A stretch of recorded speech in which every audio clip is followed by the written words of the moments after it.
नमस्कार। प्रस्तुत है आज का चिंतन। चर्चा गुरु शिष्य संयोग सुयोग की होने जा रही है। उसमें प्रमुखता एवं वरिष्ठता गुरु की है, क्योंकि वह अपने विषय का धनी भी होता है और दानी भी।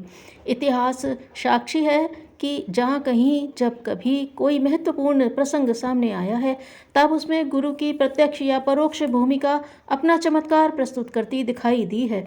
यों भटकते पूछते भी पथिक देर सबेर में ठिकाने तक जा पहुँचते हैं, पर उन्हें वह सुगमता और सफलता नहीं मिलती जो गुरु और शिष्य का संयोग बनने पर संभव होती है।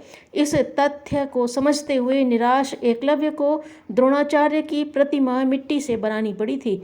श्रद्धा के बल पर उसने उस खिलौने को असली द्रोणाचार्य से कहीं अधिक सुयोग्य एवं सहायक शिक्षक बना लिया था।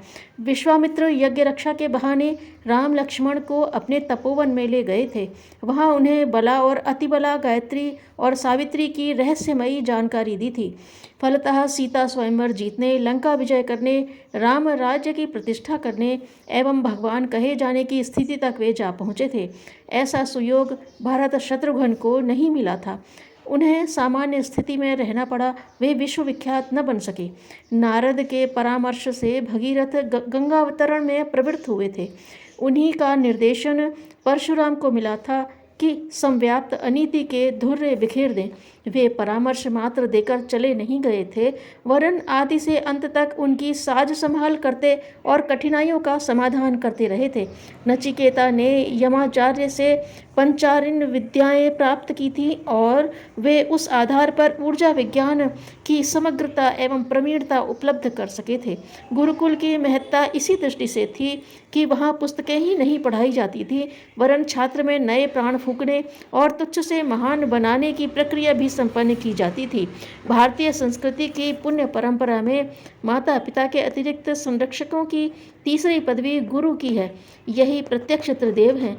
शिव के बिना जिस प्रकार देव समुच्चय अधूरा रहता है, उसी प्रकार उच्चस्तरीय शिक्षार्थी भी उपयुक्त गुरु के अभाव में अनाथ अपंग की स्थिति में पड़ा रहता है। अभाव, अज्ञान एवं अशक्ति से उफनते इस भव सागर जैसे महानद को सुरक्षित रूप से पार करने के लिए जिस मजबूत पतवार वाले जहाज की ज़रूरत है, उसे ही गुरु कहा गया है। महानता के पुरातन इतिहास में गुरु गरिमा की जितनी बड़ी भूमिका रही है, उतनी किसी और की नहीं। इसलिए भावनाशील शिक्षार्थी गुरु दक्षिणा में आचार्य को मुँह मांगा अनुदान अपनी समूची सामर्थ्य को भी न्यौछावर करते हुए हर संभावना को साकार कर दिखाते थे। हरिश्चंद्र ने अपना राजपाट ही नहीं, शरीर और परिवार तक इस गुरु दक्षिणा के निमित्त समर्पित कर दिया था। वाजीश्रवा, हरिश्चंद्र और बिंबसार की भी ऐसी ही कथाएं हैं। जो पाया था उसका मूल्य चुकाते समय इन भावनाशील शिष्यों ने कृपणता का परिचय नहीं दिया। आरुणि, उद्दालक, सत्यकेतु और द्रुपद की कथाएं सुप्रसिद्ध हैं और उनके गुरु ने अनुदानों को देखते हुए शिष्यों के लिए उपयुक्त प्रतिदान प्रस्तुत करने में भी कोताही नहीं की थी। कुछ ही शताब्दियों के बीच घटित हुई घटनाओं में कई ऐसी हैं जो रहस्यमय तथ्यों का उद्घाटन करती हैं। भगवान बुद्ध ने अपने तपोबल से अनेक को भागीदार बनाया और उनसे बड़े काम कराए। कुमार जीव को उन्होंने समूचे चीन का धर्म गुरु बना दिया। मंचूरियन, मंगोलियन, कोरिया, जापान तक में वह दूसरा बुद्ध माना जाने लगा था। तथागत का कार्यक्रम एक केंद्र से धर्म चक्र प्रवर्तन की धुरी घुमाना था। वे स्वयं समूचे संसार और एशिया में किस प्रकार भ्रमण करते। उन्होंने अंगुलीमाल, आम्रपाली जैसों का कायाकल्प किया और उनके द्वारा पूर्वी दक्षिणी एशिया में नवीन चेतना जगाई। एक दुर्दांत डाकू उच्च कोटि का धर्म प्रचारक बन गया और नर्तकी आम्रपाली ने सुविस्तृत क्षेत्र के नारी समुदाय में ऐसा प्राण फूका मानो किसी ने उस तपती जमीन पर अमृत बरसा दिया हो। वह देवी में बदल गई, साध्वी हो गई। क्या यह पतित समझा जाने वाला मानव बिना गुरु कृपा के ऐसी स्थिति में पहुंच सकता था कि उनके चरणों पर कोटि कोटि जन समुदाय के पलक पावने बिछे। बिंबसार ने राज्यकोष बौद्ध विहार बनाने में चुका दिया और हर्षवर्धन ने तक्षशिला विश्वविद्यालय का समूचा भार उठाया। लगता है कि इन शिष्यों को घाटे में रहना पड़ा, पर उस घाटे पर अनेक रत्न भंडारों को न्यौछावर किया जा सकता है। उसने मनुष्यों को देवताओं से बढ़कर सम्माननीय बना दिया। कोटि कोटि गदगद कंठों से जिसकी यशोगाथा गाई गई, ऐसा सौभाग्य क्या किसी छोटी मोटी धनराशि और सुख संपदा से लाखों गुना बढ़कर नहीं है? बुद्ध के अवतार होने का सबसे बड़ा प्रमाण यह है कि उन्होंने सामान्य स्तर के लोगों को लाखों की संख्या में महामानवों की पंक्ति में बिठाया। समर्थ गुरु के अभाव में यह लाखों भिक्षुओं और भिक्षुणियों की धर्म सेना विश्व मानस का नवनिर्माण करने के लिए निकल न पाती। तपस्वी चाणक्य की तप संपदा गाय के दूध भरे थनों की तरह निःसृत हो रही थी, पर प्रश्न यह था कि सत्पात्र ढूंढे बिना यह अमृत किस पर लुटाया जाए। आखिर चंद्रगुप्त मिल गया। एक क्षुद्र जाति के बालक को राजपूतों के बीच वरिष्ठता कैसे मिलती?